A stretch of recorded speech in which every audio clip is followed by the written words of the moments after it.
Hey, what is up, everyone? I hope you guys are doing well. Today we got a unique story narrated by my friend Frederick. I hope you guys enjoy it and watch till the end, guys. In the grim darkness of the far future, there is only war, and no species embodies this eternal truth more completely than the orcs. To be an orc is to live for violence, to breathe conflict, and to find joy in the thunder of battle. But what does it truly mean to exist as one of these green-skinned warriors? What does a day in the life of an orc actually look like? Today, we're diving deep into the brutal, savage, and surprisingly complex existence of the galaxy's most warlike race. Ancient origins and terrible purpose. Before we can understand what it means to be an orc, we must first understand where they came from. The orcs are not a natural species that evolved through the slow processes of time and adaptation. They are weapons. Living, breathing, fighting weapons created by an ancient and impossibly advanced civilization that existed over 60 million years before humanity ever looked up at the stars. These creators, whom the orcs remember only as the Brain Boys, were in fact the Old Ones, a reptilian species whose mastery of biological engineering remains unmatched even in the current age. The Old Ones faced an enemy that threatened not just their civilization, but the very fabric of reality itself. The Necrontyr, who would become the soulless Necrons, along with their Catan masters, waged a war so vast and terrible that it became known as the War in Heaven. This conflict would shatter the Old Ones' galactic civilization and fundamentally reshape the galaxy. In their desperate need for warriors, the Old Ones created the Krork, the ancestors of modern orcs. These were not the crude, ramshackle greenskins we know today. Historical records from the most ancient archives suggest that the Krork were sophisticated, organized, and terrifyingly effective. Some stood as tall as 12 meters, towering over even the mightiest dreadnoughts of the Space Marines. Their technology was advanced, their tactics refined, and their purpose singular: to fight and to win. But the War in Heaven ended, and the Old Ones vanished from the galaxy. Without their creators to guide them, without the infrastructure and knowledge that had supported their existence, the Krork began to devolve. Over millions of years, they became the orcs. They lost much of their sophistication, much of their technological advancement, much of their discipline. What they never lost, however, was their fundamental nature as warriors. That was encoded too deeply, woven into every strand of their genetic code, impossible to remove even by the passage of countless ages. In the 41st millennium, the orcs are everywhere. They infest every corner of the galaxy, from the densest hive worlds to the most remote frontier planets. They are more numerous than humanity, more widespread than the Tau, more persistent than the Tyranids. If they ever united under a single banner, if every orc in the galaxy joined together in one massive crusade, they would quite possibly crush every other intelligent species out of existence. Fortunately for the rest of the galaxy, orcs are just as happy fighting each other as they are fighting anyone else. To be born an orc is to be born into a universe designed around a single principle: might makes right. The strong dominate, the weak serve, and everyone fights constantly to prove which category they belong in. There is no questioning this system, no philosophical debates about whether there might be a better way. An orc simply knows, in the same way he knows how to breathe, that the biggest and strongest orc deserves to be in charge, and anyone who disagrees is welcome to try and take his place. This is the world an orc awakens into.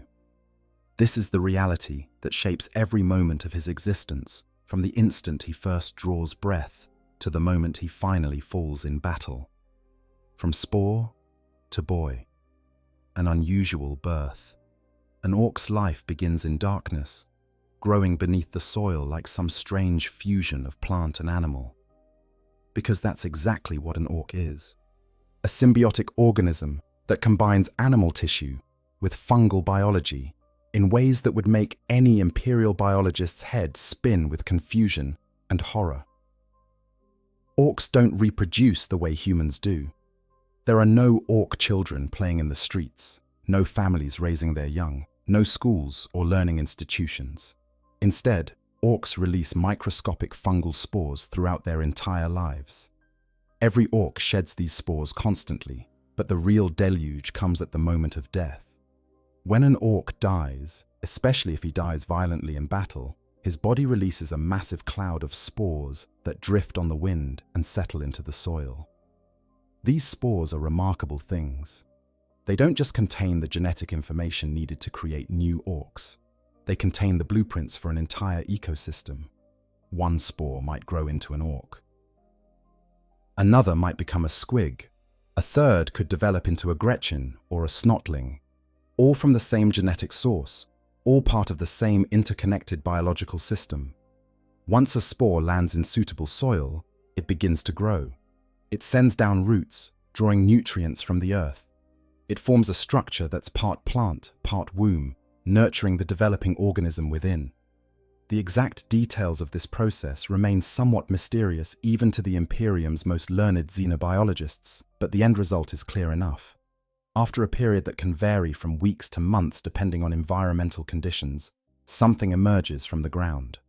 If it's a snotling, it will be tiny, barely larger than a human infant, with minimal intelligence, but an instinctive understanding of how to cultivate the fungus gardens that orcs depend on for food. Snotlings are the first to emerge, preparing the ground for what comes after. They tend the fungus, creating the foundations of what will eventually become an orc settlement. Next come the Gretchen, known as grots to most orcs. Gretchen are larger than snotlings, roughly the size of a human child, but with a cunning intelligence that makes them both useful and dangerous. They can follow complex instructions, operate simple machinery, and most importantly, they can build. When Gretchen emerge from the ground, they instinctively begin constructing the crude shelters and workshops that will house the larger orcs when they arrive. Squigs appear throughout this process. These bizarre creatures come in countless varieties, from the snapping, aggressive attack squigs with their massive jaws and violent temperaments, to the docile food squigs that serve as the primary protein source for orc settlements. Some squigs ooze oil that lubricates machinery. Others can stitch wounds shut with their teeth. Still others seem to exist purely to explode violently when disturbed. The sheer variety of squigs is staggering, and all of them serve some purpose within the orc ecosystem. Finally, the orcs themselves emerge. A young orc, sometimes called a youth, pushes up through the soil like some grotesque plant, covered in dirt and fungal matter. He stands, shakes himself off, and immediately begins looking for others of his kind. Because even though he has no parents, no teachers, no education, he already knows certain things. He knows he's an orc. He knows orcs are meant to fight. He knows he needs to find other orcs and determine where he fits in their hierarchy. This genetically encoded knowledge is one of the most remarkable aspects of orc biology. A newborn human is helpless, requiring years of care and education before it can survive independently. A newborn orc emerges from the ground already possessing basic knowledge about how to maintain a simple gun, how to throw a punch, how to follow orders, and how to spot someone bigger than himself who he should probably listen to. This knowledge isn't learned. It's simply there, hardwired into his genetics by the old ones millions of years ago. But while basic knowledge comes automatically, the specifics of an orc's life still need to be determined. Not every orc is the same. Some will grow to become mighty war bosses, towering figures of muscle and fury who command thousands of lesser greenskins. Others will remain relatively small, serving as regular boys in the endless mobs that form the backbone of orc armies. A few will develop specialized knowledge, becoming odd boys with particular skills that set them apart from their fellows. A young orc doesn't know which path his life will take. He just knows he needs to fight, to prove himself, to grow larger and stronger. He seeks out other orcs, gravitating toward the noise and violence that marks their settlements. When he finds them, he immediately begins the process of establishing his place in the hierarchy. This usually involves getting punched, kicked, and beaten until he understands exactly where he stands in relation to everyone else. For most orcs, those early days are brutal. They're at the bottom of the social order, smaller and weaker than almost everyone around them. They get the worst food, the worst equipment, the most dangerous tasks. They're sent into battle first and expected to die first. And many of them do die, cut down before they have a chance to grow into their full potential. But some survive, and those that survive grow stronger. The biology of a born warrior. To understand an orc's life, you must first understand his body. Because an orc's physiology is unlike anything else in the galaxy, a perfect fusion of animal and fungus that creates a creature remarkably well suited for endless warfare. The most obvious feature of any orc is his green skin. This isn't just pigmentation, it's a fundamental aspect of orc biology. Embedded within their skin and blood are countless fungal organisms containing high concentrations of chlorophyll. This gives orcs the ability to photosynthesize, drawing energy directly from light in much the same way a plant does. While orcs do eat, and they eat prodigiously when food is available, they can survive for extended periods on light alone. This gives them a tremendous advantage in warfare. An orc army doesn't need extensive supply lines carrying food to the front. As long as there's light, an orc can keep fighting. Their blood is equally remarkable, a thick green fluid filled with fungal spores and organic compounds. When an orc is wounded, which happens frequently, his blood begins to clot almost immediately. Minor wounds seal themselves within seconds. Even major injuries heal with shocking speed. An orc who loses an arm can be back in action within days, either with a crude bionic replacement or simply adapted to fighting one-handed. Injuries that would kill a human are mere inconveniences to an orc. This regenerative ability is so powerful that it borders on the miraculous. There are documented cases of orcs surviving wounds that should have been instantly fatal, only to return to battle days later, larger and more aggressive than before. They can regrow lost tissue, knit broken bones back together in a matter of hours, and even survive what appear to be mortal wounds to vital organs. The only reliable way to kill an orc is decapitation, and even then, you have to be thorough. A partially severed head might still allow the orc to keep fighting long enough to take his killer with him. This incredible toughness comes partly from their simplified internal structure. While humans require complex organs, immune systems, and reproductive anatomy, orcs have stripped all of that away. Their fungal side handles much of what complex organs would normally do. They don't get sick in the traditional sense because their fungal components fight off disease and infection more effectively than any human immune system. They don't need reproductive organs because they reproduce through spores. Their digestive system is crude but efficient, capable of processing almost any organic matter into usable energy. Perhaps most importantly, orcs continue to grow throughout their entire lives. Unlike humans who reach a maximum height and then stop, an orc keeps getting bigger as long as he lives. But this growth isn't just about time. It's directly tied to an orc's status and success. When an orc wins fights, when he dominates other orcs, when he establishes himself as powerful and dangerous, he physically grows larger. The biggest orcs are always the most successful ones, the ones who have proven themselves in countless battles and dominated countless rivals. This creates a self-reinforcing cycle. A larger orc is stronger and more intimidating, which makes it easier for him to win fights and dominate others, which makes him grow even larger.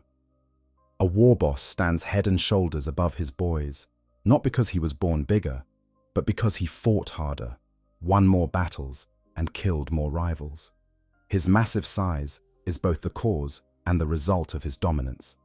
But there's more to orc physiology than just toughness and regeneration. Orcs possess tremendous physical strength, even relative to their size. Pound for pound, an orc is significantly stronger than a human. A typical orc boy, standing perhaps 6 or 7 feet tall, can easily overpower a space marine in close combat. A truly large war boss can tear armored vehicles apart with his bare hands, crush skulls with a casual squeeze, and swing weapons that would require a small crane for a human to lift. This strength comes partly from dense muscle tissue, but also from the way orc muscles are structured. They're more efficient than human muscles, capable of exerting more force with less energy expenditure. When an orc punches, he hits like a freight train. When he swings a weapon, the force behind it is devastating. And because orcs love close combat, they get plenty of opportunities to use this strength. Their skeletal structure is equally impressive. Orc bones are significantly thicker and denser than human bones.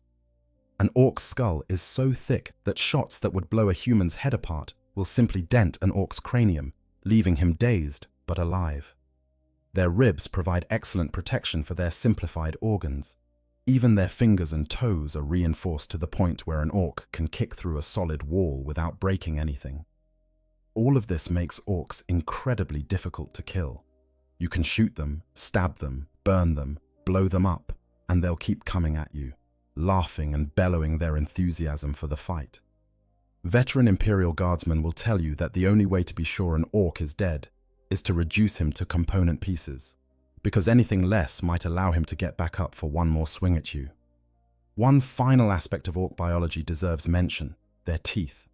Orc teeth, called teeth in their crude language, are constantly growing, constantly being worn down through use, and constantly falling out to be replaced. This rapid tooth growth and replacement has become the basis for the orc economy. Teeth serve as currency among orcs because they're valuable, relatively standardized in size, and impossible to counterfeit. You can't hoard teeth for long because they eventually rot away, which prevents any one orc from accumulating too much wealth. And if you want more teeth, you can always take them from someone else's mouth, preferably after you've knocked them out first. The wealthiest orcs are those whose teeth grow fastest. Some orcs, particularly those of the Bad Moons clan, have teeth that grow at an accelerated rate, allowing them to accumulate more wealth than their fellows. This isn't seen as unfair. Any orc, big and strong enough, can simply punch the teeth out of a Bad Moon's mouth and take them for himself. Might makes right, always. This is the body an orc inhabits. This is the vehicle through which he experiences the universe. Tough, strong, regenerative, and perfectly designed for endless warfare. An orc doesn't question why he's built this way. He simply uses what he has to fight, to dominate, and to grow ever larger and more powerful. Society built on violence. Orc. Society is simple in principle, but complex in execution. At its core lies one fundamental rule: might makes right. The strongest orc leads. Everyone else follows, at least until they get strong enough to challenge for leadership themselves. This creates a social hierarchy that is simultaneously brutally simple and constantly in flux. At the very top of orc society stands the war boss. A war boss is the biggest, strongest, meanest orc in his territory. He didn't achieve this position through elections or inheritance. He got there by beating, killing, or intimidating every other orc who thought they might deserve the job. A typical war boss stands 9 or 10 feet tall, towers over regular orcs like an adult over a child, and possesses enough strength to literally tear a man in half. But size and strength aren't everything. A successful war boss also needs a certain amount of cunning, at least by orc standards. He needs to know when to fight and when to hold back. He needs to keep his subordinates in line through a careful mixture of violence and rewards. Most importantly, he needs to provide his boys with plenty of opportunities to fight, because orcs who don't get enough fighting will turn on their leader. A war boss lives a life of constant vigilance. He knows that any of his subordinates might decide to challenge him if they think they've gotten big and strong enough. Some war bosses maintain power through pure physical intimidation, beating any challenger so thoroughly that others lose interest in trying. Others use a bit more cunning, setting potential rivals against each other or sending the most dangerous challengers on suicidal missions. Either way, a A war boss is always fighting to maintain his position. When a war boss gets big and successful enough, when he conquers enough territory and subdues enough rival tribes, he might take the title of warlord. A warlord commands not just a single tribe, but multiple tribes, bringing together dozens or even hundreds of war bosses under his banner. This requires not just physical might, but also the ability to project power across vast distances. A warlord needs to convince other war bosses that following him will lead to better fights and more victories than striking out on their own. It's a delicate balance, and many aspiring warlords fail when their subordinates decide they're not providing enough action. Just below the war boss in the hierarchy come the nobs. Nobs are bigger and stronger than regular boys, though not quite as massive as a war boss. They serve as officers, enforcers, and the war boss's inner circle. A nob earned his position by being a better fighter than those around him, which means he's constantly having to prove himself. Nobs get the best equipment, the first pick of any loot, and a certain amount of respect from lower-ranking orcs. But they also bear the responsibility of maintaining order, which often means cracking skulls when the boys get too rowdy. Many nobs have their eyes on the war boss's position, waiting for any sign of weakness that might provide an opportunity for advancement. The vast bulk of orc society consists of boys, the regular rank-and-file orcs who make up the mobs that charge into battle.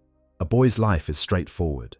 Follow orders from bigger orcs, fight whenever possible, and try to grow big enough to become a nob yourself.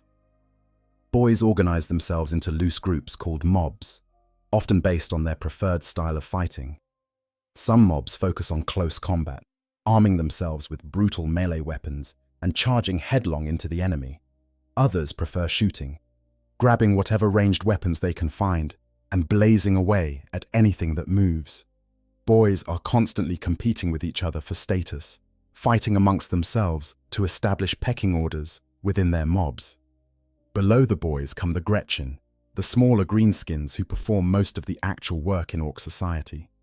Gretchen build shelters, tend fungus gardens, load weapons, fetch ammunition, and generally do all the tasks that orcs consider beneath them. They're smarter than they look, often possessing a low cunning that allows them to survive despite their small size and weak fighting ability.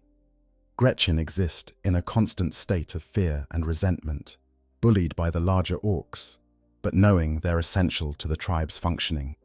Many Gretchen scheme and plot to improve their position, though they have to be careful. An orc who catches a Gretchen plotting against him will happily kick the little creature across the room.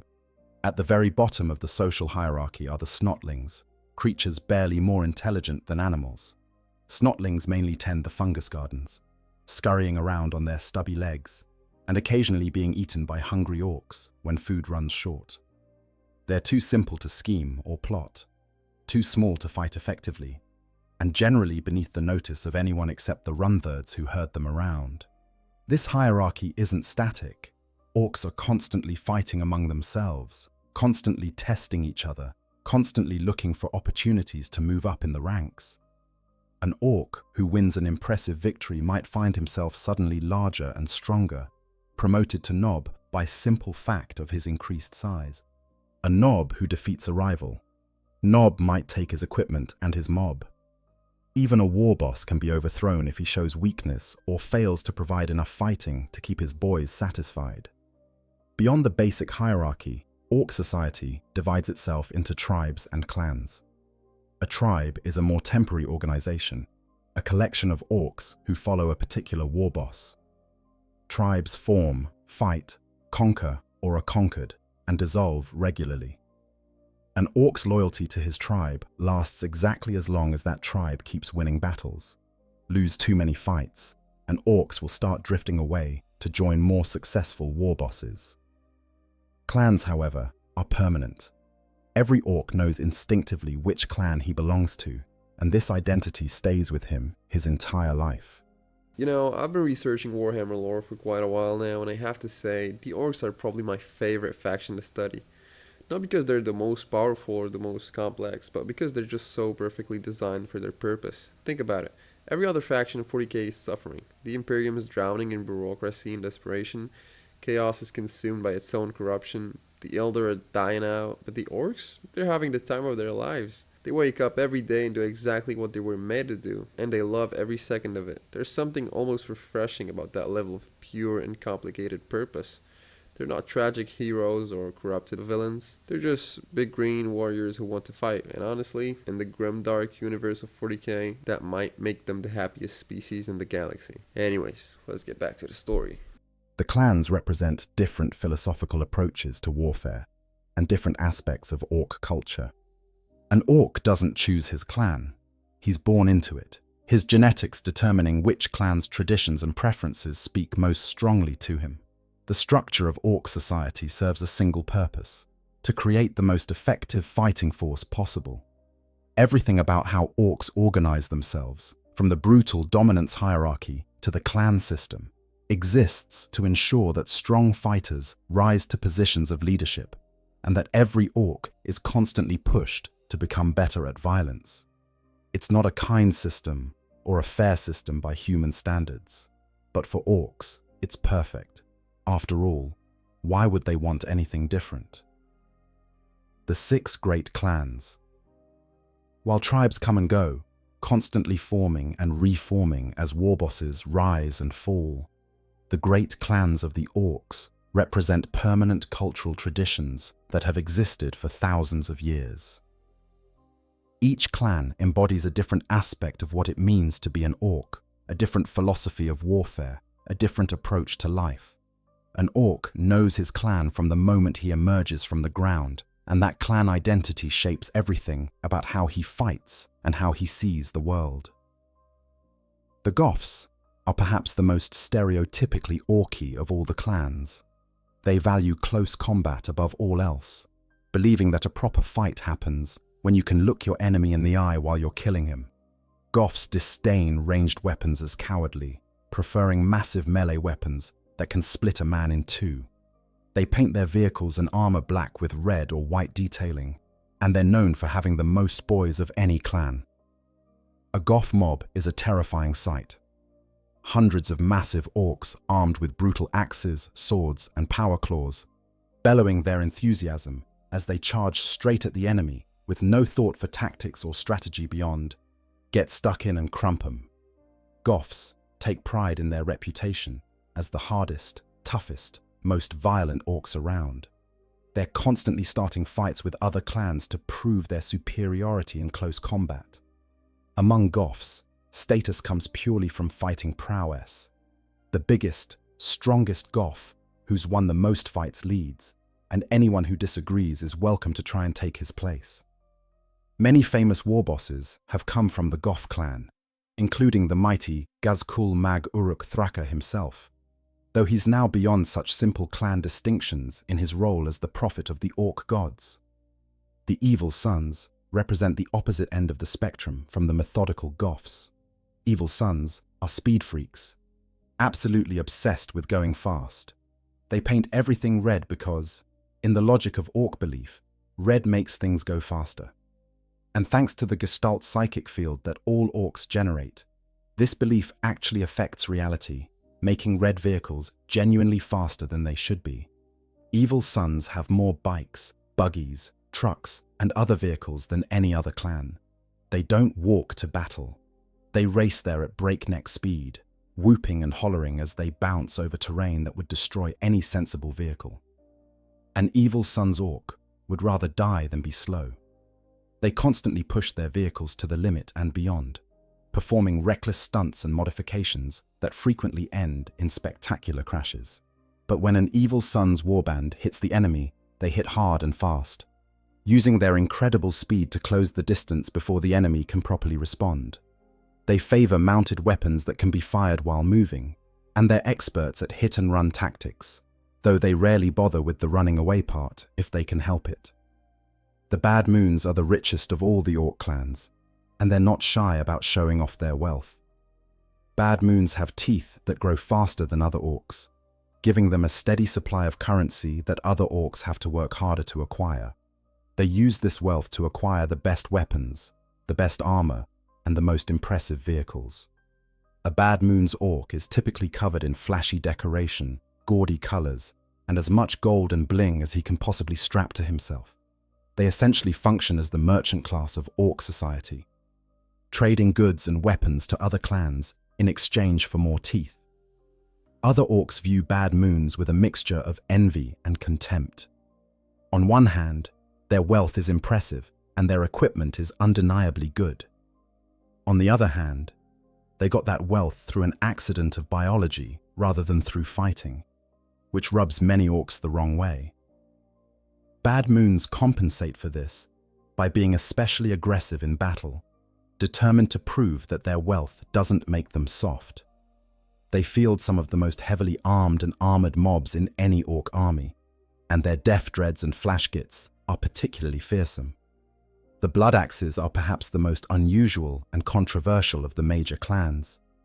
They've learned from fighting against humans and other species, actually studying their enemies' tactics and incorporating useful ideas into their own warfare. This makes them more tactical and strategic than typical orcs. Blood axes will actually retreat when outmatched, regroup, and attack from a different angle. They use camouflage. They set ambushes. They coordinate their forces instead of just charging straight ahead. Blood axes have even been known to occasionally cooperate with humans, at least temporarily, which other orcs consider deeply suspicious. Other clans view blood axes as untrustworthy. They're accused of being too clever, too willing to think instead of just fighting. The fact that blood axes sometimes retreat from battle, something unthinkable to a Goth or evil sons, marks them as cowards in the eyes of more traditional orcs. But blood axes don't care what others think. They know their methods work, and they point to their survival rate and their victories as proof. A blood axe's war boss is dangerous not just because he's strong, but because he's smart enough to know when to hit and when to wait. The Death Skulls are the galaxy's greatest looters, plunderers, and scavengers. They believe that blue is a lucky color, and their obsession with finding and stealing equipment has proven remarkably successful. Death Skulls are covered in lucky charms, blue paint, and stolen equipment from dozens of different sources. They have an almost supernatural ability to find valuable gear in the rubble of battlefields. While other orcs might overlook a damaged tank or broken weapons, a Death Skull will see the useful parts that can be salvaged and incorporated into new equipment. This makes Death Skulls especially valuable to any warband. They keep everything running through their endless scavenging and borrowing from other orcs. Mech boys love working with Death Skulls because they always have interesting new parts to play with. The downside is that Death Skulls have trouble keeping their hands off things that belong to other orcs, which frequently leads to fights. But those fights are just another opportunity to prove who deserves the equipment more. So Death Skulls see nothing wrong with their behavior. Finally, the snakebites represent the oldest traditions of orc culture. They prefer the old ways, shunning advanced technology in favor of more primitive methods. Snakebites ride to battle on massive war boars, wielding spears and axes rather than the guns and vehicles preferred by other clans. They cover themselves in war paint and tattoos, perform ancient rituals before battle, and maintain a connection to the fundamental nature of being an orc that more civilized clans have lost. Other clans consider snakebites backward and primitive, but the snakebites don't care. They know that orcs survived and thrived for millions of years before anyone invented a shooter or a truck, and they trust in the strength of their bodies and the ferocity of their beasts more than they trust in machines that might break down. Snakebites are notoriously tough, even by orc standards, and their preference for close combat makes them devastating when they crash into enemy lines on the backs of their squealing war boars. These 6 great clans represent the major traditions within orc culture, but they're not the only options. Smaller clans exist, and individual orcs can develop their own approaches to warfare. But for most orcs, their clan identity provides a framework for understanding their place in the galaxy and their approach to the eternal fight. The daily grind of orc life. When humans imagine orc life, they typically picture constant battles and epic wars. And while fighting is certainly central to orc existence, there's more to being an orc than just the moments of combat.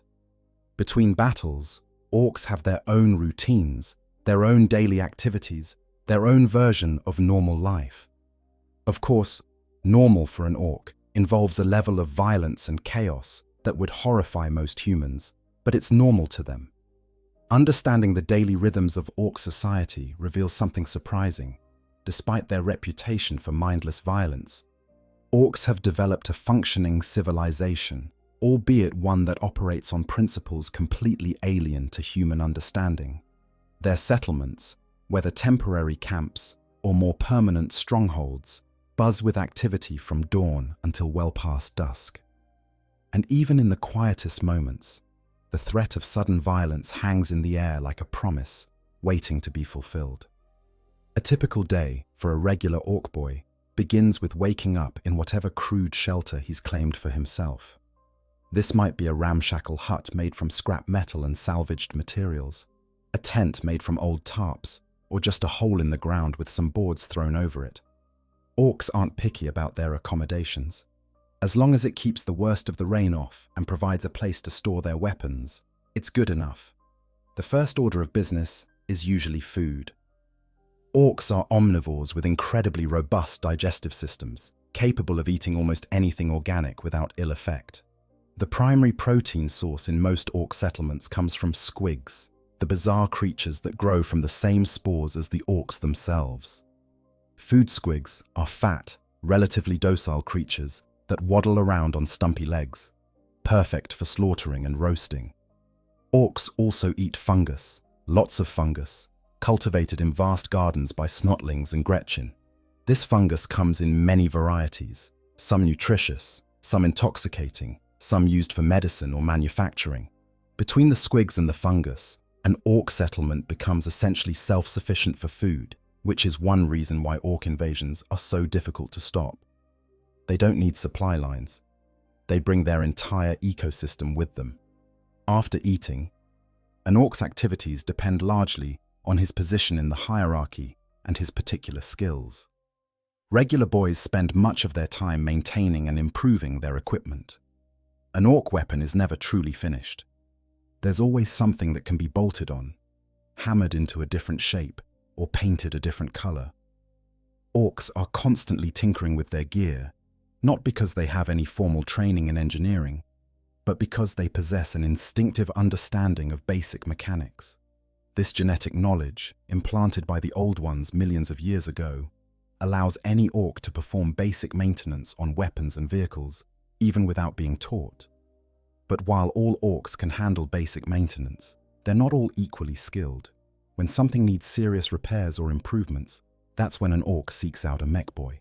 These specialized orcs possess an intuitive genius for engineering and construction, building the vehicles, weapons, and machinery that keep orc warbands functional.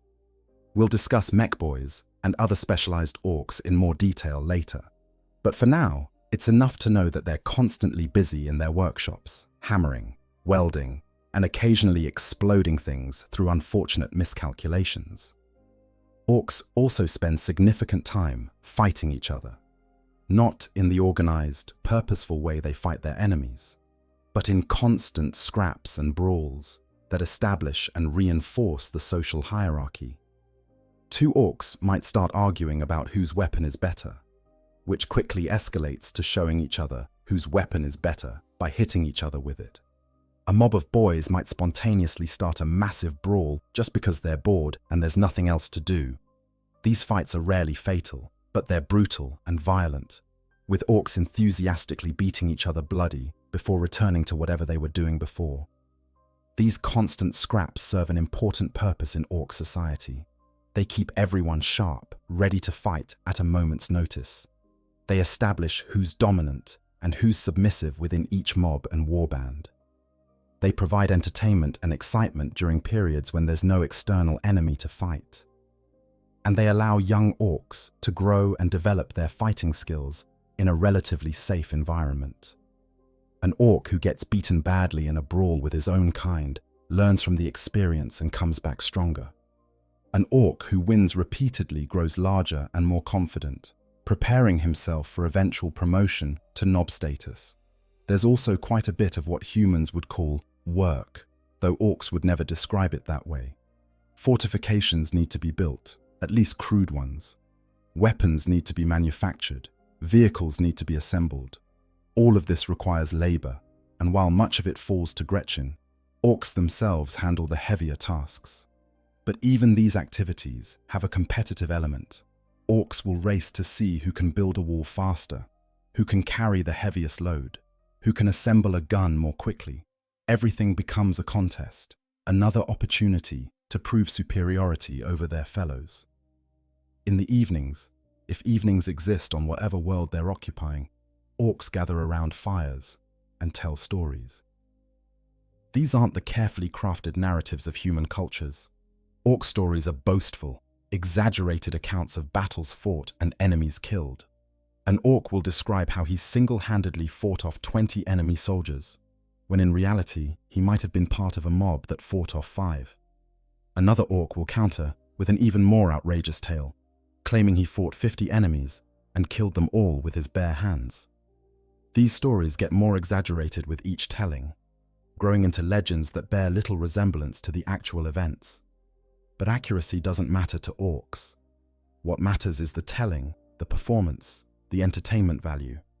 Orcs also engage in something resembling music, though human ears would struggle to call it that. They pound on drums made from scrap metal and stretched leather.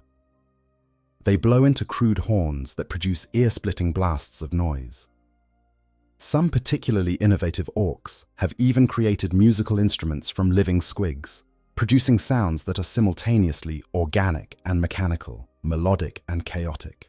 This music, such as it is, accompanies their stories and their celebrations, building energy and excitement as the night goes on.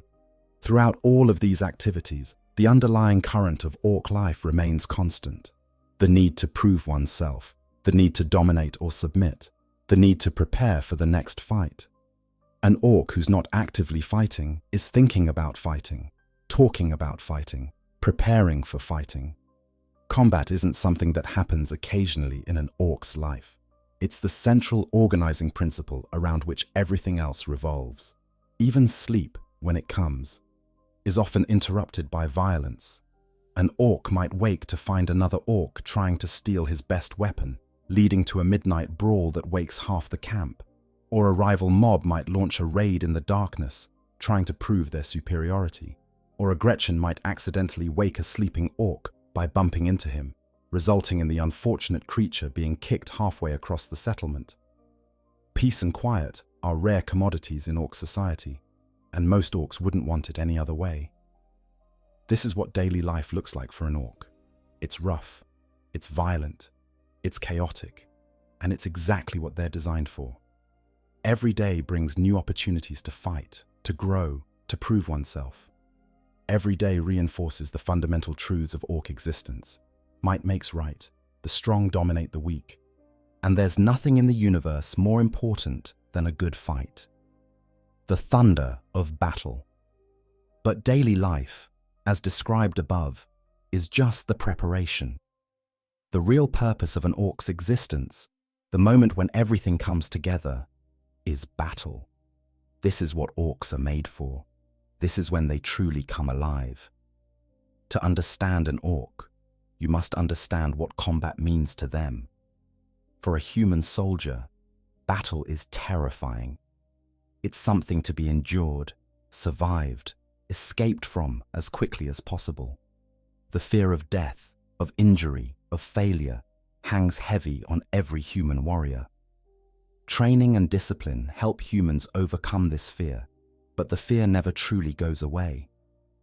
Humans fight because they must, because their duty or their survival demands it. For an orc, battle is joy. It's the culmination of everything they are and everything they want to be. The moment when the call to fight rings out through an orc camp, when the war boss bellows that it's time to go to war, every orc feels a surge of pure excitement. This is it. This is what they've been waiting for. This is their chance to prove themselves, to grow, to experience the fundamental purpose for which they were created. The preparation for battle is chaotic and enthusiastic. Orcs grab their weapons, throw on whatever armor they possess, and surge toward their gathering points in a green tide of violence waiting to be unleashed. There's no careful inspection of equipment, no precise formation drilling, no last-minute briefings on tactics and objectives. Orcs know what they need to know. There's an enemy in that direction. And their job is to go over there and kill them. Details are for gits who think too much. Knobs bellow orders, trying to organize their mobs into some semblance of cohesion. This works better with some clans than others. Goths will form up relatively well, eager to get stuck in, but willing to wait for the signal. Evil sons barely stop moving, engines revving, bikers circling impatiently, ready to race ahead the moment anyone gives them an excuse. Bloodaxes actually listen to their leaders, which other clans find weird and slightly disturbing. But regardless of clan or style, every orc is focused on one thing: the coming fight. When the advance begins, it's unlike anything other species would recognize as a military maneuver. There are no neat lines, no careful spacing, no mutual support tactics.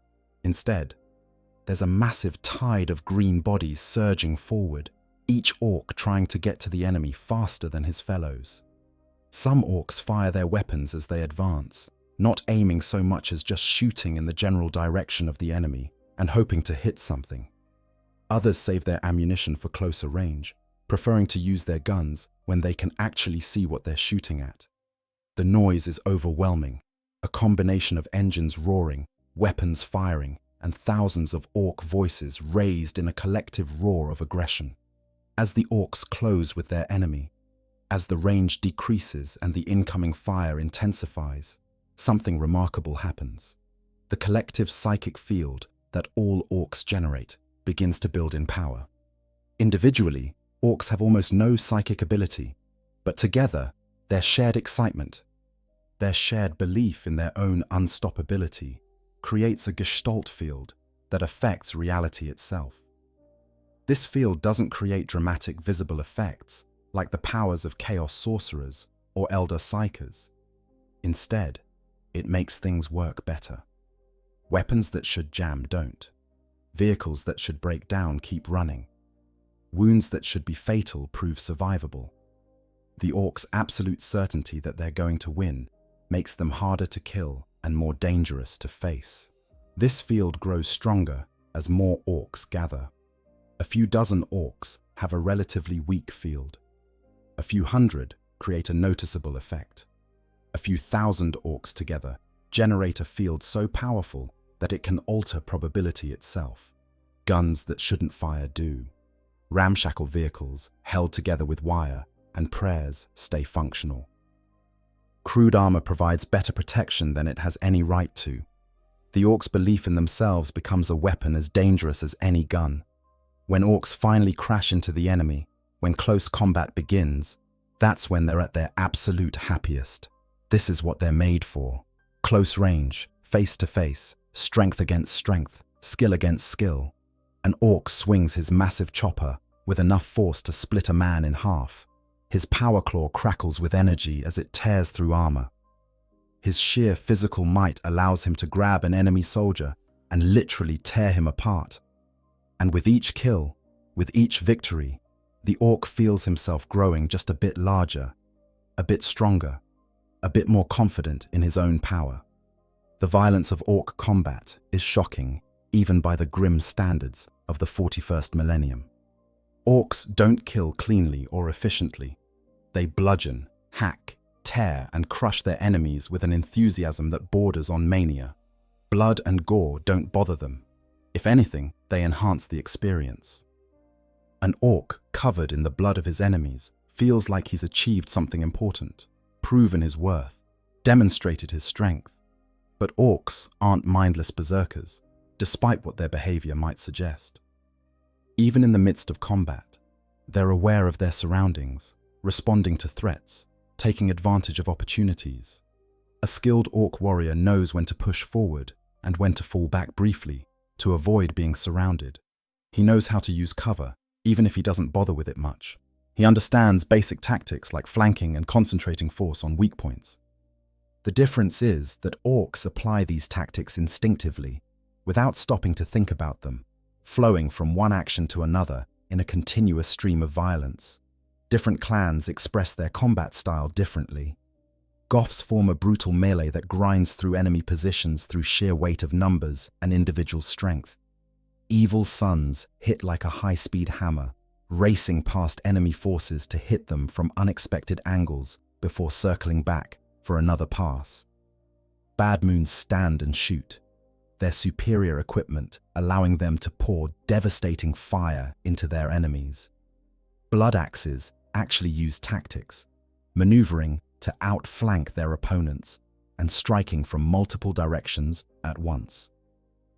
Death Skulls grab whatever weapons they can find and use them with an improvisational creativity that can be surprisingly effective. As battles progress, as casualties mount on both sides, the orcs' enthusiasm only grows. They're not discouraged by taking losses.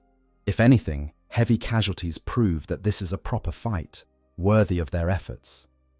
Orcs who witness their fellows being cut down respond by fighting harder, determined to avenge their fallen comrades and prove themselves equally tough. The possibility of their own death doesn't frighten them. Death in battle is the best death an orc can hope for, a glorious end that proves he was brave enough to face his enemies head-on. And for those orcs who survive a major battle, the rewards are immediate and visible. They grow. Physically, measurably grow. An orc who fights well and survives can find himself inches taller by the battle's end, his muscles thicker, his frame heavier. This growth isn't metaphorical. It's literal. The orc's genetic programming responds to success by accelerating their development, pushing them toward their full potential. A young orc who survives several major battles will rapidly transform from a relatively small boy into a formidable knob, his increased size both a reward for his success and a tool for future victories. Victory in battle brings other rewards as well. Loot. Orcs love loot. They scour battlefields for useful equipment, stripping weapons from fallen enemies, salvaging parts from destroyed vehicles, taking anything that might be useful or valuable or just interesting to look at. This isn't organized supply management. It's a chaotic free-for-all where every orc grabs what he can and fights to keep it. The biggest and strongest orcs get the best loot, which they use to become even more dangerous in future battles. But even victory doesn't end an orc's need for fighting. A victorious orc warband doesn't settle down to enjoy their conquest. Instead, they immediately start looking for the next fight. Maybe there's another enemy nearby who needs killing. Maybe a rival orc tribe heard about the victory and wants to challenge the winners to prove who's really the strongest. Maybe some orcs in the warband decide their warboss isn't providing enough fighting and challenge him for leadership.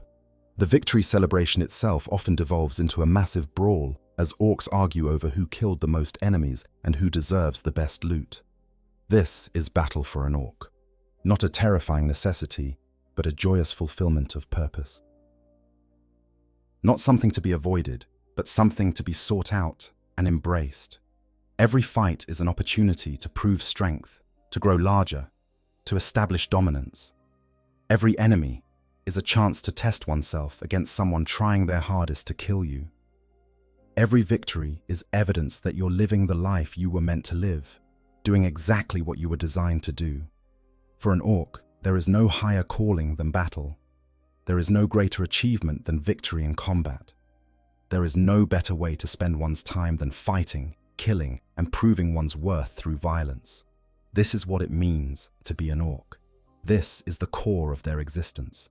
This is why they're the most successful warrior race in the galaxy, despite their apparent crudeness and lack of sophistication. Because for them, warfare isn't work or duty or necessity. It's life itself. Every breath they take, every action they perform, every thought that crosses their minds, all of it ultimately serves the purpose of preparing for, engaging in, or recovering from combat. This singular focus makes them extraordinarily effective at what they do, and what they do is win fights. The mysteries of orc technology. One of the greatest mysteries of Warhammer 40,000 is how orc technology actually works. To an outside observer, orc equipment should be completely non-functional. Their weapons are crude assemblages of scrap metal, wire, and spare parts haphazardly welded together. Their vehicles are ramshackle contraptions that look like they should fall apart the moment anyone turns the key. Their armor is barely more than sheets of metal riveted onto a frame. And yet, somehow, all of it works. Sometimes it works remarkably well. The secret to orc technology lies in two interconnected factors: the mech boys who build it, and the gestalt psychic field that all orcs generate. Mech boys are a type of odd boy, orcs born with specialized knowledge encoded into their DNA. While all orcs possess basic mechanical aptitude, mech boys have something more: an intuitive understanding of engineering that requires no teaching or study. A mech boy emerges from the ground already knowing, at some instinctive level, how to build engines, construct weapons, and create machines. He can't necessarily explain how he knows these things. If you ask a mech boy how his latest creation works, he'll look at you like you're stupid and say something like, "It's got a shooty bit here and a burny bit there, and when you pull this trigger, it makes the enemy dead." What else do you need to know? This instinctive knowledge comes from the Old Ones' genetic engineering. Millions of years ago, when they created the Krork, the Old Ones encoded mechanical knowledge directly into their genome. This information passed down through countless generations, degrading somewhat, but never completely disappearing. Modern mech boys inherit this ancient knowledge, accessing it unconsciously as they work. They don't understand the theoretical principles behind what they're doing. They just know, in their bones, that if they attach this wire to that connector and hammer this plate into that shape, the result will be a functional weapon. A mech boy's workshop is a place of organized chaos. Scrap metal is piled everywhere, bits and pieces salvaged from hundreds of different sources. Gretchens scurry around, fetching tools and parts as directed. The air is thick with smoke from welding torches and the acrid smell of chemicals. And in the midst of it all stands the mech boy himself, typically covered in grease and soot, hammering away at his latest project with enthusiastic abandon. When a mech boy builds a weapon, he starts with whatever materials are available. This might be actual refined metal and proper components, scavenged from a crashed Imperial ship, or looted from a defeated enemy. Or it might be literal garbage, rusty pipes and broken machinery that no sane engineer would ever consider using. The mech boy doesn't particularly care. He takes what he has, cuts it, bends it, welds it, and somehow transforms it into something functional. The process looks completely random to anyone watching. The mech boy doesn't work from blueprints or plans. He just starts building, following his instincts, adding pieces where they feel right. Sometimes he'll suddenly stop, announce that he needs a different part, and send his Gretchen assistants scurrying off to find it. Other times he'll realize halfway through that what he's building isn't what he meant to build at all, shrug, and just keep going because the new design looks more interesting anyway. The most skilled mech boys, called big mechs, can create truly impressive machinery. They build massive war engines, towering walkers bristling with weapons, vehicles that can carry entire mobs of boys into battle.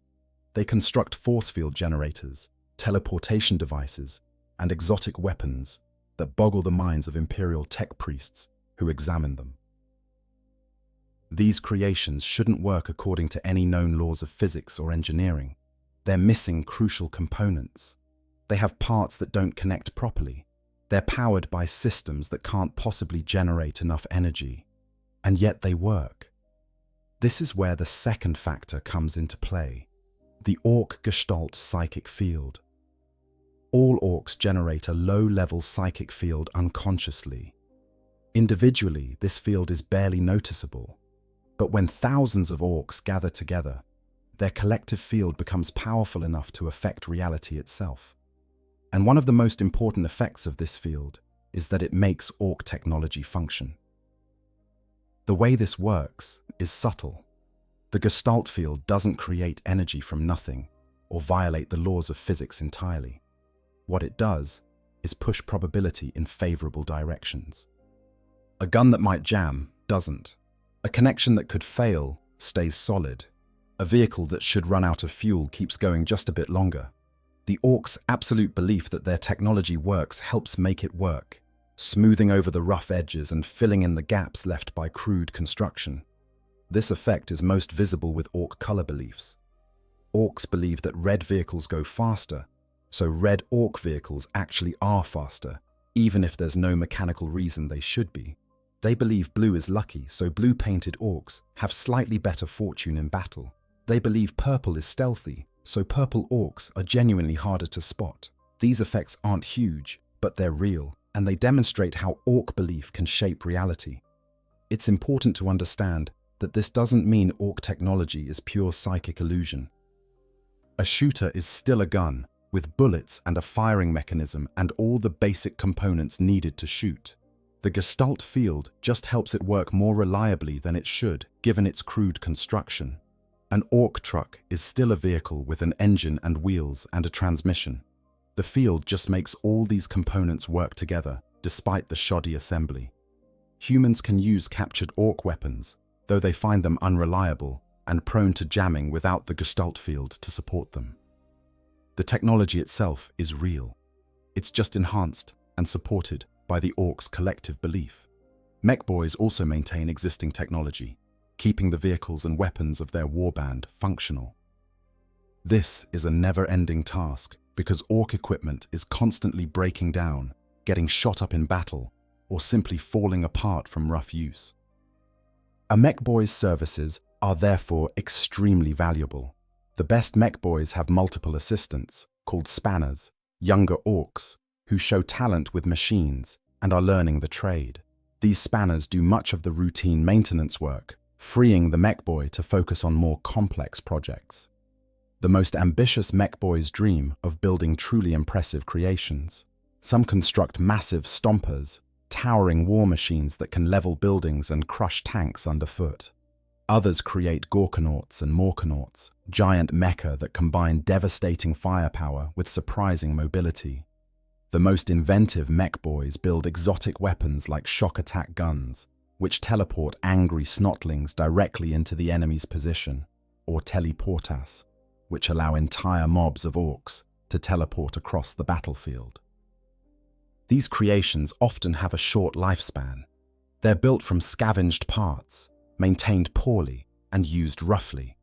An impressive war machine might dominate one battle brilliantly, then break down catastrophically before the next one. But mech boys don't worry about longevity. They're more interested in seeing what they can build, pushing the boundaries of what's possible, creating something impressive even if it only works once. There's always more scrap to work with, always another chance to build something even bigger and more destructive. This approach to technology horrifies the Adeptus Mechanicus, the tech priests of the Imperium who treat machines with religious reverence and follow ancient patterns without deviation. To them, the idea that functional technology could be created by smashing random parts together with no understanding of underlying principles is heresy of the highest order, and yet they can't deny that it works. Orc technology, crude and illogical as it is, functions well enough to threaten the Imperium across thousands of worlds. For the orc on the ground, the details of how technology works don't matter. What matters is that when he pulls the trigger on his shooter, it fires. When he turns the key in his truck, the engine roars to life. When he charges into battle wearing his armor, it protects him from incoming fire. The mysteries of mech boy construction and Gestalt fields are for other people to worry about. An orc just uses what he's given, trusts that the mech boys know what they're doing, and focuses on the important things in life, fighting and winning. The odd boys, specialized savagery. In a race designed for endless warfare, specialization might seem unnecessary. Why would you need doctors when everyone regenerates? Why would you need engineers when everyone can maintain basic equipment? Why would you need leaders when might makes right? The answer is that, while all orcs possess certain baseline capabilities, some tasks require genuine expertise. That's where the odd boys come in. Odd boys are orcs born with specialized knowledge encoded into their DNA. Like mech boys, they emerge from the ground, already possessing instinctive understanding of their particular field. They don't choose to become specialists. They simply are specialists, driven by genetic imperatives planted by the old ones millions of years ago. Each type of odd boy fills a crucial role in orc society, providing services that regular boys simply can't. We've already discussed mech boys in detail, but they're worth mentioning again as perhaps the most important type of odd boy. Without mech boys, orc warbands would be limited to the most primitive weapons and would have no vehicles at all. Mech boys build and maintain the technology that allows orcs to wage war across the galaxy, making them absolutely essential despite their relatively small numbers. Pain boys, also called mad docs, are the orc equivalent of doctors. They handle injuries that even the orcs' remarkable regenerative abilities can't fix on their own, such as severed limbs or catastrophic head wounds. But calling them doctors is misleading, because pain boys approach medicine with the same enthusiasm for violence that other orcs bring to combat. A typical pain boy is covered in bloodstains, carries a collection of crude surgical implements, and has absolutely no concern for his patient's comfort or dignity.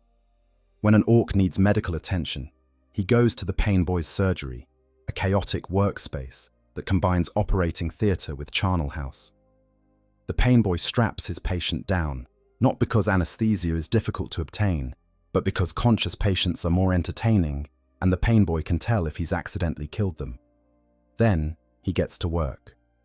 Pain boy procedures are horrifying by any medical standard. They're performed with tools more suited to construction work than surgery. Massive bone saws, heavy-duty staplers, welding torches for cauterizing wounds. The pain boy cuts, tears, hammers, and generally manhandles his patient's body with brutal efficiency. He might decide to reattach a severed arm, but get confused halfway through and attach it to the wrong side. Or he might realize the patient needs a new leg and just bolt on whatever bionic limb happens to be lying around, regardless of whether it matches the original. Despite this apparent incompetence, pain boys get results. Their patients usually survive, though they're rarely quite the same afterward. An orc who visits a pain boy might walk out with a bionic arm that's more powerful than his original limb, even if it wasn't the arm that needed replacing. He might have a metal plate riveted to his skull, making his head harder than ceramite. He might have had his organs rearranged, his bones reinforced with metal pins, or entirely new systems installed that his body is learning to integrate. The most skilled pain boys, called pain bosses, become wealthy and powerful through their work. They charge exorbitant fees, usually paid in teeth extracted from the patient's own mouth while he's strapped down and unable to resist. They create cyborgs, orcs so heavily modified with bionics that they're more machine than flesh, serving as powerful bodyguards and walking advertisements for the pain boys' skills. Some pain bosses become obsessed with particular types of modifications, specializing in certain operations, or developing signature techniques that other pain boys try to copy. Weird boys are perhaps the strangest of all odd boys. These are the orc psychers, though they don't use psychic power the way other races do. Instead, weird boys act as living lightning rods for the gestalt psychic energy that all orcs generate.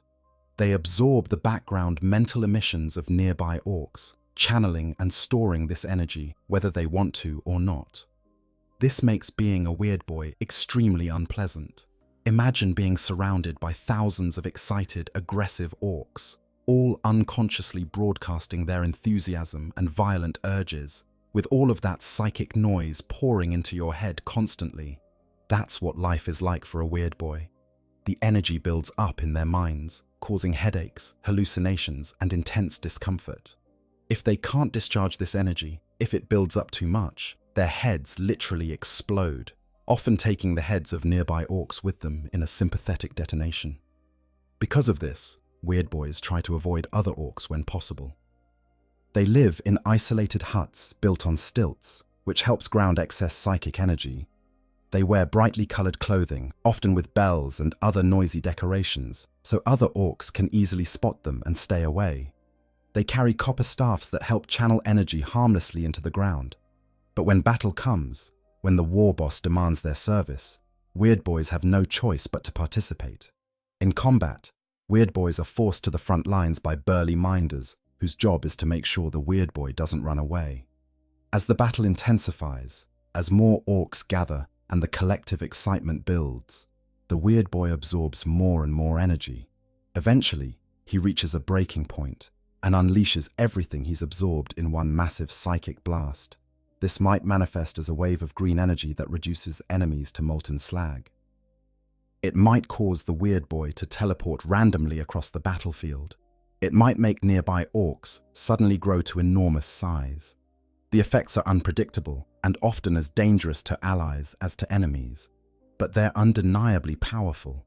Some weird boys, called warpheads, become addicted to the sensation of using their powers. Instead of avoiding other orcs, they actively seek out the largest concentrations they can find, absorbing as much energy as possible just for the thrill of releasing it.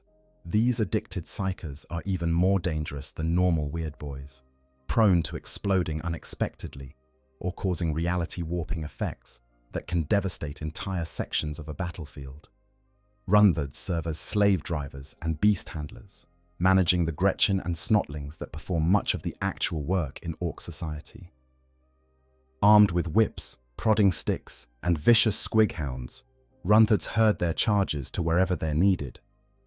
They're not particularly large or strong by orc standards, but they have a natural talent for intimidation and a deep understanding of how to motivate smaller creatures through a carefully calibrated mixture of threats and occasional rewards. During battle, Runvards drive mobs of Gretchen forward, using their squig hounds to prevent any cowardly grots from fleeing. The Gretchen, terrified of both the enemy ahead and the Runvard behind, have no choice but to surge forward in a green tide of desperate creatures. While individually weak, these Gretchen mobs can overwhelm enemies through sheer numbers, and they serve as useful cannon fodder that absorbs enemy fire that would otherwise target more valuable orc boys. There are other, rarer types of odd boys as well. Pigdocs combine the skills of pain boys and mech boys, found mainly in feral orc tribes, where they tend the war boars that serve as cavalry. Some boys have an unusual ability to conceptualize large numbers, making them valuable for logistics and resource management, though they're rare and often viewed with suspicion by other orcs who don't understand why anyone would want to count things. Flyboys have an instinctive understanding of flight, allowing them to pilot the ramshackle aircraft that some orc armies employ. All of these odd boys fill specialized niches in orc society, providing services that regular boys can't. They're protected and valued for their skills, even if they're not always the biggest or strongest orcs around. A war boss knows better than to kill a valuable pain boy or mech boy just because they're not great fighters. Those specialists keep the warband functional, maintaining the equipment and patching up the wounded so they can fight another day. For an average orc boy, the odd boys are somewhat mysterious figures. He knows they exist, knows what they do, but doesn't really understand how they do it. He brings his broken gun to a mech boy for repairs and doesn't question how the mech boy fixes it. He goes to a pain boy when he needs a new arm and doesn't worry about the details of the surgery. He's grateful to have these specialists around, even if he'd never want to be one himself. After all, being an odd boy means spending time tinkering with machines or cutting open bodies instead of fighting. And what orc would want that? The Great Crusades. The true purpose of an orc, the moment when everything that defines their species comes together, is the Great Crusade. Humans call it a war, trying to reproduce the guttural roar that orcs make when charging into battle. But it's more than just a battle cry. It's a force of nature, a tidal wave of green violence that can sweep across entire sectors, consuming everything in its path. A great crusade begins when a war boss gets big and successful enough to start thinking beyond simple tribal warfare. Maybe he's conquered all the nearby orc tribes. Maybe he's defeated a major enemy force and tasted the glory of large-scale warfare. Maybe he's just grown so large and powerful that smaller fights no longer satisfy him. Whatever the reason, the war boss decides it's time to gather a truly massive force and go to war on a scale that will shake the galaxy. The call goes out through the orc underground network, which consists partly of actual communication and partly of that gestalt psychic field that connects all orcs. Word spreads that a powerful war boss is gathering a great crusade, that there will be fighting on a scale never seen before, that this is a chance to prove oneself against the strongest enemies the galaxy can offer. And orcs respond. They come from nearby tribes, abandoning their current war bosses to join the gathering storm. They emerge from feral tribes on distant worlds, drawn by the psychic pull of something massive forming. They appear from asteroids and space hulks, from garrison forces and pirate bands, all converging on the war boss who called them. As more orcs gather, the crusade grows in power and momentum. Hundreds become thousands, thousands become millions. The largest crusades involve billions of orcs, enough to darken entire planets with their numbers. And as this massive force assembles, the Gestalt psychic field grows proportionally stronger. This field begins to affect not just individual orcs, but entire populations. On nearby worlds, orc spores that have lain dormant for years suddenly sprout. Feral orc tribes that knew nothing of the Crusade's existence feel an inexplicable urge to migrate in a particular direction. Even non-orc populations begin to feel the pressure, a background psychic presence that causes nightmares and unease. The war boss who leads such a crusade becomes something more than just a tribal leader. He becomes an avatar of orc destiny, a living embodiment of everything the species was created to be. The largest and most successful war bosses are said to speak directly with Gork and Mork, the twin gods of orc belief. Whether this is literal divine communication or just the war boss's own ambitions talking, it doesn't matter. Other orcs believe it, and that belief makes it true in ways that matter. The greatest example of this in recent history is Gazgkul Mag Uruk Thraka, a war boss whose name has become legend across the galaxy. Gazkul began as an ordinary orc boy on the world of Urk. During a battle with space marines, a bolter round destroyed a significant portion of his skull and brain. He should have died. Instead, he was found by Mad Doc Grotznik, who replaced the destroyed portions of his skull with adamantium plating. When Gazkul awoke, he claimed to hear the voices of Gork and Mork speaking directly to him, giving him visions of the greatest crusade the galaxy had ever seen.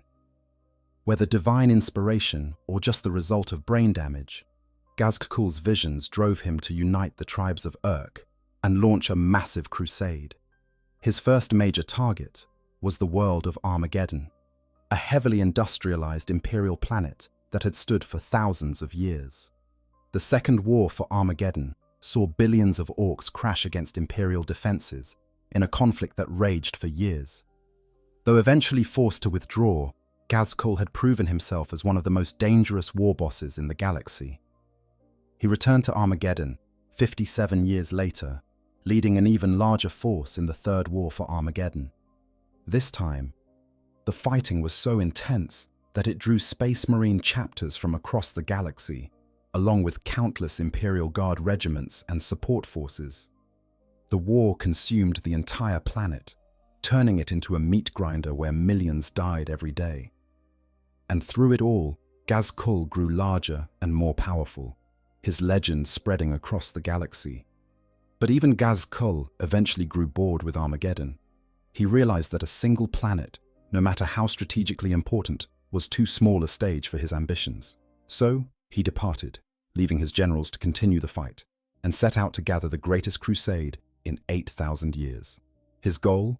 Nothing less than uniting every orc in the galaxy under his banner, creating a force so massive that it would crush every other intelligent species out of existence. This is what a great crusade looks like at its peak. Billions of orcs moving through space in a massive fleet of scavenged ships, space hulks, and captured vessels. Their advance is visible from light years away, as a distortion in space itself. The collective psychic field strong enough to affect reality. They crash into system after system, overwhelming defenses through sheer numbers and unrelenting aggression. Planets that resist are invaded and conquered. Those that surrender thinking it will spare them find that orcs don't really do mercy. They just kill the surrendered enemies faster so they can move on to better fights. For an individual orc caught up in such a crusade, it's the pinnacle of existence. Every day brings new battles, new enemies, new opportunities to prove oneself. The sheer scale of the fighting means that orcs can fight constantly without pause, growing larger and stronger at a rate they never could in smaller conflicts. Knobs become war bosses of their own tribes. War bosses become warlords, commanding multiple tribes. The hierarchy shifts constantly as successful orcs grow and unsuccessful ones die, but there's always room for those strong enough to take it. But even the greatest crusades eventually end, or at least pause. The orcs outrun their supply lines, though given their self-sufficient ecosystem, this takes longer than it would for other species. Internal conflicts emerge as rival war bosses vie for position within the crusade. The enemy finally masses enough force to push back, inflicting defeats severe enough to dampen even orc enthusiasm. Sometimes the war boss leading the crusade dies or disappears, and without his unifying presence, the crusade fragments into smaller war bands that go their separate ways. Occasionally, an even bigger, more exciting crusade starts up somewhere else, drawing orcs away from the current one to join the new hotness. When a crusade breaks up, many orcs are left behind on the worlds they conquered. Some establish themselves as new tribes, settling in to fight the planetary resistance and wait for the next crusade to come along. Others turn pirate, raiding nearby systems in smaller groups. Still others burrow underground or flee into wilderness areas, going feral but ready to emerge whenever enough orcs gather to make a proper fight possible. And all of them continue to release spores. Every orc who dies on these conquered worlds plants the seeds for new orcs to emerge years or decades later. This is why a planet, once invaded by orcs, can never truly be cleansed of their presence. Even if every visible orc is killed, even if the invasion force is completely destroyed, there will always be spores waiting underground, ready to grow into new orcs when conditions are right. The galaxy is gradually being infested with orc spores, continent by continent, world by world, creating a green tide that can never be fully stopped. Death and rebirth, eternal. An orc's life ends the way it begins, violently, suddenly, and without ceremony. But unlike most species, death for an orc isn't necessarily the end of their contribution to the species. In fact, an orc's death serves a crucial purpose in propagating their kind across the galaxy. When an orc dies, particularly if he dies in battle, his body undergoes a final transformation. The fungal components that have been part of his physiology throughout his life activate one last time, releasing a massive cloud of spores. These microscopic organisms drift on the wind, settle into the soil, and begin the cycle anew. From one orc's death, hundreds or thousands of potential new orcs are created, ensuring that the species continues regardless of how many individuals are killed.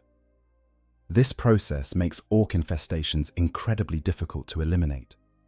Imperial forces might sweep across a planet, killing every orc they can find, declaring victory and moving on to other threats. But years later, new orcs begin emerging from the ground, drawn from spores released by those earlier invaders. These new orcs start as small tribes, just a few dozen individuals, but they grow quickly. They fight each other, establishing hierarchy and strength. They hunt local wildlife, cultivate fungus gardens, and gradually build up their numbers and capabilities. Before long, the Imperial defenders, who thought they'd cleared the orc threat, find themselves facing a new invasion from within their own territory. This cycle has played out on thousands of worlds across the galaxy. Imperial scholars have documented cases where orc invasions defeated centuries ago suddenly resurge when buried spores finally reach maturity. Agri-worlds that have been peacefully producing food for generations might suddenly be disrupted by feral orc tribes emerging from jungle regions where ancient spores lay dormant. Even heavily urbanized hive worlds aren't safe. Orc spores can survive in underhive regions for decades before spawning new greenskins that begin raiding the upper levels. The only truly effective way to eliminate an orc infestation is exterminatus, the total destruction of a planet's ability to support life. But exterminatus is a drastic step, one that costs the Imperium valuable worlds and resources. Most commanders prefer to simply maintain a permanent garrison, accepting that they'll need to periodically hunt down and kill new orc tribes that emerge from buried spores. This ties up military resources that could be used elsewhere, but it's better than losing the planet entirely.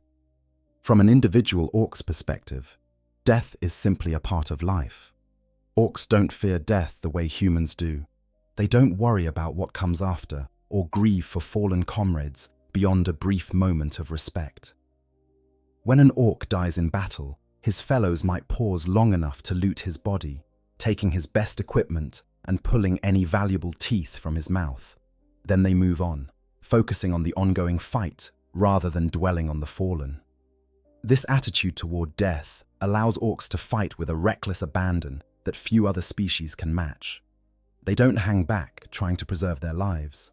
They don't calculate risk versus reward before engaging the enemy. They just charge forward, confident that either they'll win and grow stronger, or they'll die and it won't be their problem anymore. This makes orcs incredibly dangerous opponents. They never break and run, never surrender, never show the fear that might allow a clever enemy to exploit psychological weaknesses. For orcs, the best possible death is to fall in battle against a powerful enemy. An orc who dies fighting a space marine can hold his head high, knowing he tested himself against one of the galaxy's finest warriors. An orc who dies in a massive battle, surrounded by enemies and allies alike, dies knowing he was part of something epic and memorable. Even an orc who dies in a relatively small skirmish can take pride in having fought hard and refused to back down. The worst death for an orc isn't dying in battle, it's dying without fighting. An orc who dies of disease, of old age, of simple accident, dies without having proven anything. These deaths are rare given orc physiology and lifestyle, but they do occasionally happen. And when they do, the orc who dies this way is considered to have been cheated out of his proper end. But regardless of how an orc dies, the result is the same: spores. And those spores ensure that even in death, an orc contributes to the eternal cycle of orc existence. The warrior who falls today plants the seeds for the warriors who will emerge tomorrow. The crusade that ends in defeat still leaves behind enough spores to generate new crusades in the future. The species as a whole cannot be defeated because every defeat contains within it the seeds of future resurrection. This biological immortality is one reason why orcs are so successful despite their apparent primitiveness. They don't need to maintain breeding populations, protect their young, or worry about reproduction. They simply exist, fight, die, and through their deaths, ensure that more orcs will come after them. It's a cycle that has continued for millions of years and shows no signs of stopping. From a galactic perspective, this means the orc threat is essentially permanent. Every victory against orcs is temporary. Every defeated crusade leaves behind the foundation for new invasions. Every conquered world becomes a potential orc breeding ground. The green tide flows ceaselessly across the galaxy, and while it can be pushed back, diverted, or temporarily halted, it can never be completely stopped. For the individual orc, none of this abstract analysis matters. He doesn't think about species-level survival strategies or long-term reproductive cycles. He thinks about the next fight, the next challenge, the next opportunity to prove himself. He lives in the moment, fighting because that's what he was made for, dying when his time comes, and trusting that everything will work out the way it's supposed to. And in a strange way, it does. The orcs continue, generation after generation, crusade after crusade, death after death, an endless green tide that shows no sign of ever receding. The gods of battle, Gork and Mork. To understand orcs completely, one must understand their relationship with their gods, Gork and Mork. These twin deities occupy a central place in orc consciousness, representing everything that orcs aspire to be. But unlike the gods of other species, Gork and Mork aren't distant, abstract beings whose will must be interpreted through complex theology. They're immediate, practical, and perfectly comprehensible to the orc mind. Gork and Mork are described by orcs in simple terms. Gork is brutally cunning, while Mork is cunningly brutal. This distinction is enormously important to orcs, though outsiders often struggle to grasp the difference. Gork represents the orc who smashes his enemy's face in with overwhelming force, but does so at just the right moment for maximum effect. Mork represents the orc who tricks his enemy into a trap, then smashes their face in with overwhelming force. Both approaches end with face smashing, which is what really matters, but the path to that glorious conclusion differs slightly. Orc theology, if it can be called that, doesn't involve complex rituals or elaborate ceremonies. Orcs don't build grand temples or maintain priesthoods. Their worship is action-based, expressed through the very act of fighting. When an orc charges into battle screaming about Gork and Mork, he's not asking for divine intervention. He's demonstrating his worthiness to be called one of their followers. When a war boss claims to hear the voices of the twin gods, he's asserting his special connection to the fundamental principles of orkiness. Whether the gods literally speak to him or he's interpreting his own instincts as divine guidance doesn't matter. The result is the same. He fights harder, leads better, and grows larger. The relationship between Gork and Mork themselves is the subject of endless debate among orcs. Most believe they're constantly fighting each other, trying to determine once and for all who's better, brutal cunning or cunning brutality. This eternal struggle between the gods mirrors the eternal struggle between orcs themselves, constantly testing each other to establish hierarchy and dominance. Some orcs prefer Gork, believing that raw power combined with a bit of cleverness is the true path to victory. Others favor Mork, trusting in trickery backed up by sufficient violence. Arguments about which god is superior regularly devolve into physical fights, which only proves the point. Even theological debates among orcs end in violence. Weird boys, those unfortunate orc psychers, sometimes claim to receive visions directly from Gork and Mork. These visions are never subtle prophecies requiring interpretation. Instead, they're straightforward instructions. Go that way, fight those enemies, use more fire next time. The visions often come accompanied by blinding headaches and the very real possibility that the weird boy's head will explode from the psychic pressure. But when a weird boy survives such a vision and relays it to his war boss, the message is taken seriously. After all, if the gods bothered to give instructions, it's probably because they want to see a really good fight. The greatest war bosses claim special relationships with Gork and Mork. Gazgkul Mag Uruk Thraka, the most infamous orc warlord in recent history, bases his entire authority on his claim to be the prophet of the twin gods. After Mad Doc Grotznik replaced part of his brain with adamantium plates, Gazgkul began experiencing what he described as divine visions. Gork and Mork themselves were speaking to him, he said, giving him instructions for the greatest crusade the galaxy had ever seen. Whether these visions were genuine divine communication, the result of brain damage, or just Gazkul's own ambitions talking didn't matter. Other orcs believed him, and that belief gave him the authority to unite tribes that would never have followed a normal war boss. This illustrates an important point about orc religion. It's collective and reinforcing.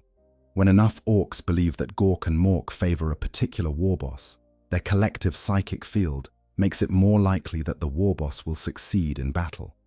His weapons work better, his plans succeed more often, his leadership proves more effective. This success then reinforces the belief that he's divinely favored, which strengthens the effect further. It's a cycle that can elevate an ordinary warboss into something approaching a living avatar of orc destiny.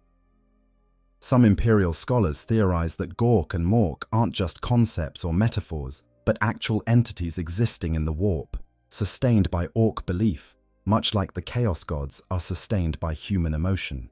The sheer number of orcs in the galaxy, all of them unconsciously contributing psychic energy to the Gestalt field, could theoretically create and maintain powerful warp entities.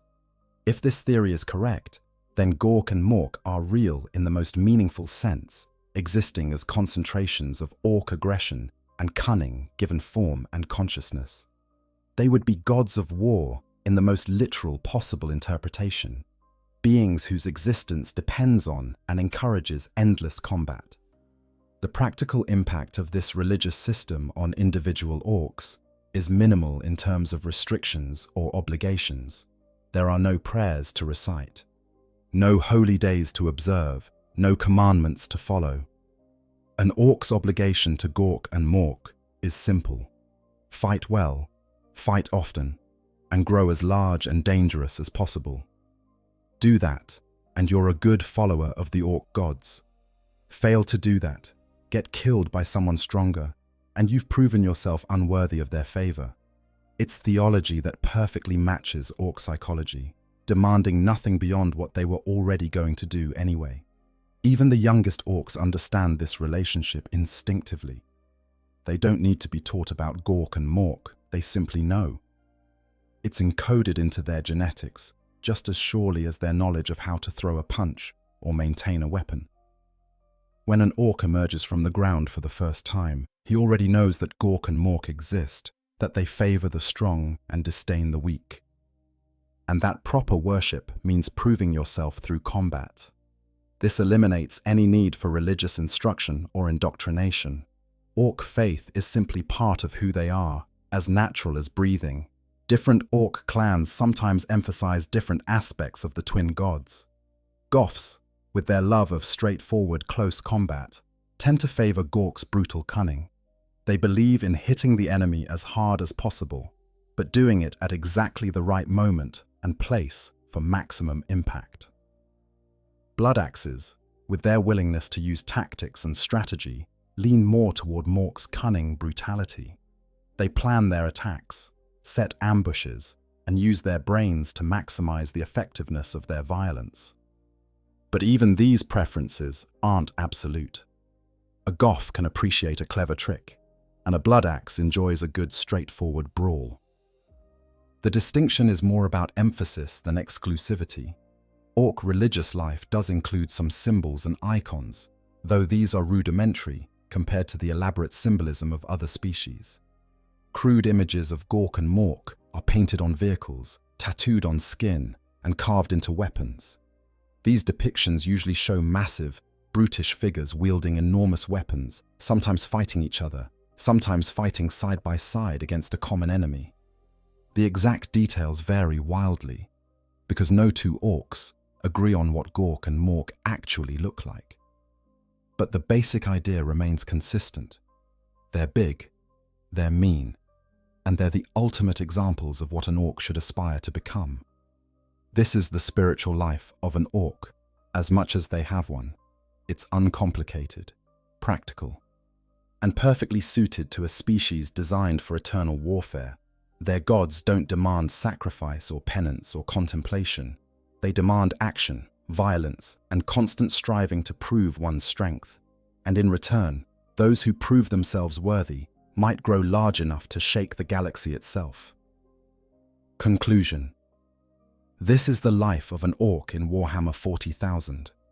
Born from spores in the dirt, emerging fully formed and ready to fight. Growing throughout life, getting larger and stronger with each victory. Living in a brutal society where might makes right and the strong dominate the weak. fighting constantly, either against enemies or against each other, driven by genetic imperatives planted millions of years ago, using crude but effective technology that works as much through belief as through engineering, organizing into tribes and clans, following powerful war bosses on great crusades that can shake entire sectors, and finally dying in battle, releasing spores that will ensure the cycle begins again. It's a harsh existence by human standards. There's no comfort, no safety, no guarantee of anything beyond the next fight. An orc's life is filled with violence, pain, and constant competition. But from an orc's perspective, it's perfect. They wouldn't want it any other way. They were created to fight, and they've been fulfilling that purpose for 60 million years. They're the most successful warrior race in the galaxy, more numerous than humanity, more widespread than any other species, more resilient than anything the universe has thrown at them. The galaxy has tried to stop the orcs countless times. The Imperium has thrown entire crusades at them. Chaos forces have attempted to corrupt them. The Eldar have tried to guide events to limit their growth. The Tyranids have consumed entire orc-held worlds. The Necrons have awakened and found orcs infesting the tomb worlds they went to sleep on millions of years ago. None of it has worked. The orcs remain, fighting, growing, spreading, doing exactly what they were designed to do. And somewhere out there, Gazkul Mag Uruk Thraka continues to gather his great Warg, drawing more orcs to his banner with every passing day. The prophet of Gork and Mork, the beast of Armageddon, the most dangerous war boss the galaxy has seen in 8,000 years, is building towards something unprecedented. If he succeeds, if he truly manages to unite every orc in the galaxy under his banner, the resulting crusade could reshape the entire galaxy. But even if Gazkul fails, even if his crusade dissolves like so many before it, the orcs will continue, because they always continue. That's what makes them terrifying. That's what makes them unstoppable. Not their strength or their technology or their numbers, though all of those are formidable. It's their persistence, their ability to keep coming back, no matter how many times they're defeated, their genetic drive to fight and grow and spread across the galaxy, encoded into their very DNA by creators who vanished millions of years ago. In the grim darkness of the far future, there is only war, and the orcs are perfectly suited for it. If you enjoyed learning about the brutal life of an orc in Warhammer 40K, make sure to like this video and subscribe to the channel for more deep dives into the lore of this incredible universe. And let me know in the comments, which orc clan would you join if you had to choose? Are you a goth who loves close combat, an evil sun's speed freak, or maybe a blood axe who values cunning over straightforward violence? Thanks for watching. And remember, in the galaxy of Warhammer 40,000, might makes right, and the orcs have proven that principle for 60 million years. I hope you guys enjoyed the story. Make sure to hit the subscribe, like, share button, whatever you want. Give me some feedback if there's any, and yeah, sleep well.